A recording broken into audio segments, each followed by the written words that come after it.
mividy alika e. Le alika masika be reny. Mba misy mivovorona raha ohatra hoe misy olona amin'ny alina. Za matahotra mihitsy ny amin'ny alina rehefa mahenoheno zavatra ao an-tokotany ao. Raha mba manana alika izao tsika mba mivovoa le alika raha ohatra ka misy olona mandalo. Kalma ianao e. Efa andeha hividy azy mihitsy aho io. Hay ve, ndana ary.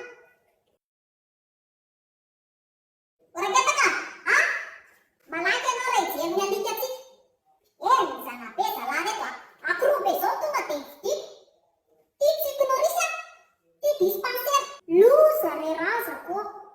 Fa alika inona koa ty vidianao? Alika masika ny teneniko anao. Aza korapaka ianao e. Mahay jakisanina be zalahy reto. Asehoko anao mihitsy ny tena mahay enjana azy. Ary psycholorisy aseho ian'ny raketaka amin'ny mahajakisanina lahy. Hitanao izy mivovoa be io.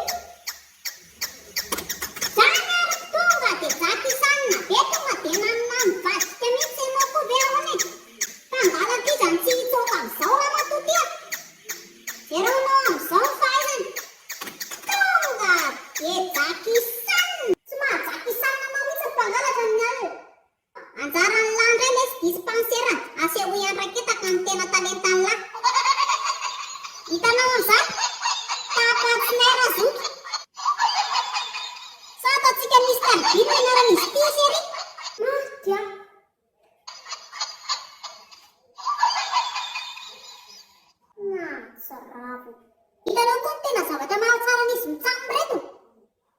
Tsy mila mihinan-kanina izany. Ny ambin-doka sy ny ambin-kanina rehetrarehetra ho anahy daholo. Zalahy reto zavatra tsy mihinan izany tena hendry isany le ty. Tena mahafinaritra mihitsy izy mitsamo reto. Ty atendanao ty tena efa diso tafahoatra mahitsy. Zay taolana avokoa dia dina